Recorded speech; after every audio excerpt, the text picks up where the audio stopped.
Okay, Haulie, starting with the group of date, it's Group C of the Premier Senior Football Championship. So let's go straight to Saturday evening, Clonakilty, 7 p.m. It's the clash of Nemo Rangers and Castlehaven, two of the title favourites this year. Huge game for both. They both won their first round game too, so the pressure's off maybe. So how do you see this one playing out? Well, I suppose Nemo seem to be in great form this year. They had a fantastic league campaign. They haven't lost a game yet this year, despite being without their Cork contingent. But I suppose it was a huge bonus into the likes of Luke Conley and Paul Kerrigan playing for them in the league all along. I think they're in a better place at this time of year than Castlehaven are, because Castlehaven, with the Collins playing hurling and with Rory Maguire and Brian Hurley with Cork, James Mack might not have had as much chance to integrate basically a third of his team, over the last 5-6 weeks only. So look, traditionally, Castlehaven and Nemo is always very close. Castlehaven have no fear of Nemo. Nemo don't like to travel. As we saw, a couple of years back there over in Dunmanway, Castlehaven gave them a lesson when they had to travel down there. I think, potentially these two could meet again further down the line. But I think on this occasion, Nemo are in a better place than Castlehaven and will take this game. You mentioned there that game in Dunmanway a couple of years ago. That was, I think, 2018. Haven won 11 to 4 points. And Nemo were county and Munster champions at that time. It just shows that on their day, Haven, they're as good as what is in the county right now. And is this a chance for Haven, even though they might be a bit undercooked, like you say, just almost for them to try and kind of fire a statement of intent to show that they're a team to be reckoned with this year?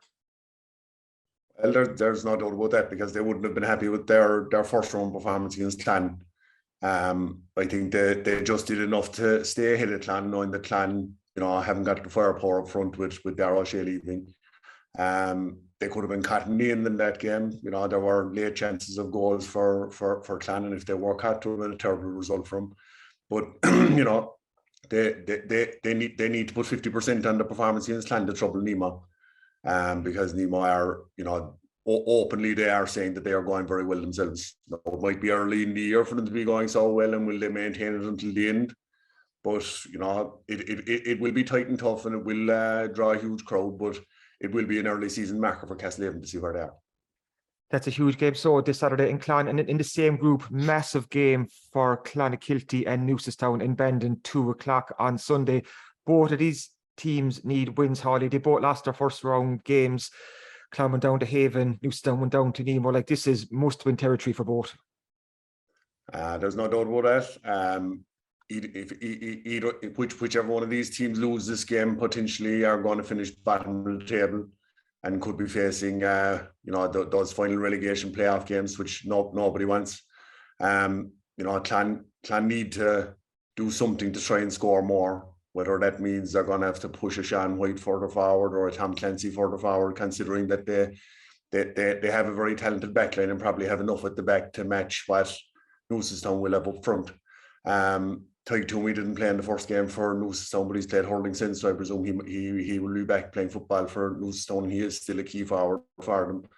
So look, it'll be whoever scores more. I think this will probably be a low scoring encounter, very defensive. Newcestown will earmark this one as a chance for them to get out of the blocks and get 2 points on the board also heading into the last game.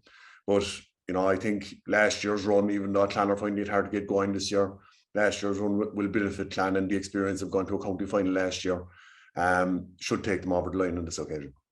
How do you think Clan can, I suppose, cope with the loss of Darragh O'Shea, top scorer the last couple of seasons with him, but he's gone back to his home club on Gaeltacht in Kerry, so Clan are without that scoring power up front. What can they do just to put more scores on the board, Haulie? Well, Conor Daly was featuring off the bench last year. He was the Cork under-20s this season. He's a very talented player, but he is a young player. He got 3 points against Castlehaven.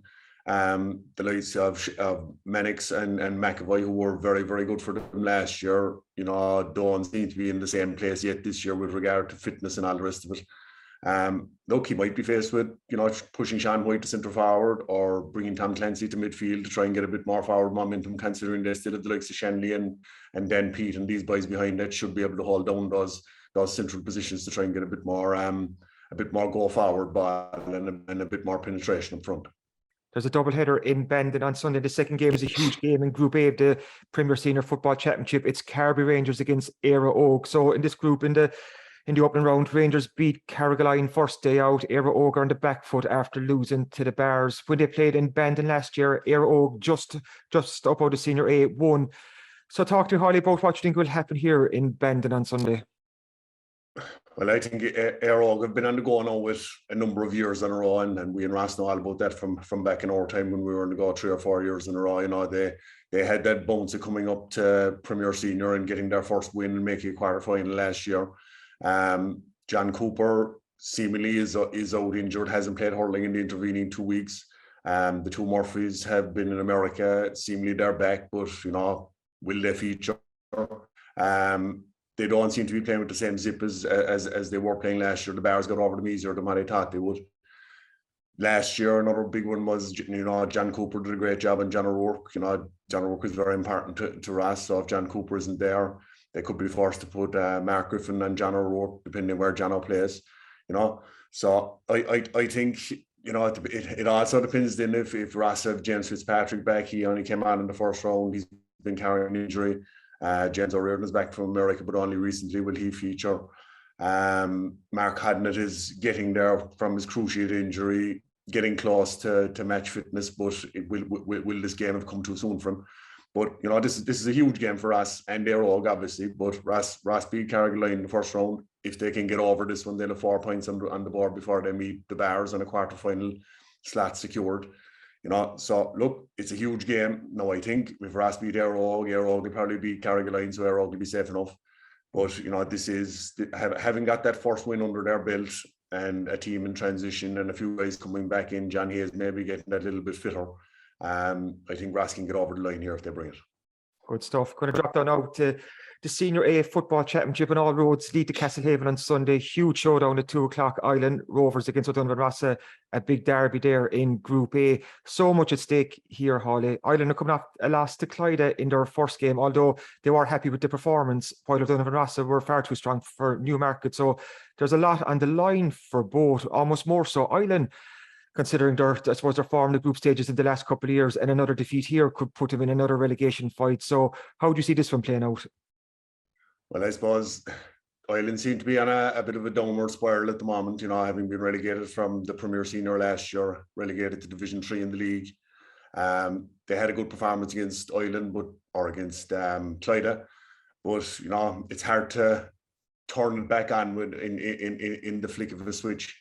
Skib would have been disappointed with their season last year, not getting out of the group. Donnys beat them handy, and you know, Donnys qualified out of that group.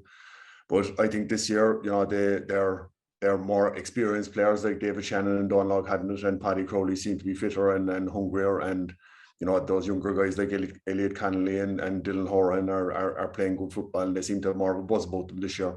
So I think it will be hard fought. And it will be, you know, in local derbies, we don't know how it's going to go if goals go in either side. But I think Skip can get over this one. Like, you've managed, obviously, at a really high level with Carbery Rangers. And when you're preparing as a manager for a game like this, a huge local derby, for the players, how do you separate the occasion from the game? Because I suppose outside of the camp, there will be excitement locally around Skibbereen and around Ilen and so on, because this is a big local derby and bragging rights are at stake. But within the camps themselves, for the different management teams, how would they get the lads just to focus in that there's a game here in Castlehaven 2 o'clock on Sunday and forget about all the noise outside? Well, I suppose with any game in the championship, the focus is on the performance. If your performance is up to scratch, more than likely the result will come, and if it doesn't, you can't be overly disappointed if you have performed. So that's the absolute key thing for both Jason Willie and Gino Donovan, that their team are focusing on performing themselves. You know, Grand, you'll pick out elements in the opposition that you'll be trying to negatize, and then your own strengths you'll be trying to promote, but it's all about performance. And look, both teams are going to be up for it. If they're not up for it, there's something seriously wrong. So it should be a huge battle. And finally, on Friday in Senior A, Donnys and Bandon meet again in the football championship, the third season in a row that these two have met. This time Ballinaccarga at 7:30. Both need a win in Group B, as neither won in the opening round. Donnys drew with Ballingeary and Bandon lost to Kishgame. What do you see happening here this time? Well, Donny's draw with Ballingeary was, you know, they could have won that game. They were ahead, boys got an equaliser in the finish, but you know, the Ballingeary were on a high, having won the Comortas Pen and the Gaeltacht, and they're team that have been playing Division 1 in the league for the last number of years. So Donnys would have taken a lot of confidence from that. I think Donnys are a team on the up. You know, they're a young team. They have good forwards and the likes of Mark Buckley and Fionn Hurley and Keith White and Marky Quinn is back from Australia. I think all their players are fit. Bandon, I think they have more options up front than the 3 or 4 that I named there, whereas Bandon, you know, went through a very good spell. They could be a team that are looking like they might be levelling out. They're dependent on Barry Collins up front for their scores. Mark Sugru hasn't featured yet this year, whether he will or not. I think he was named as a sub in one of the hurling games there recently. They are physically very powerful, but considering the weekend is going to be so good, and you know, if you're going to have hard surface on the pitch and the sun shining, I think Donnys will have too much legs for them and too much hunger. They're a team looking to improve.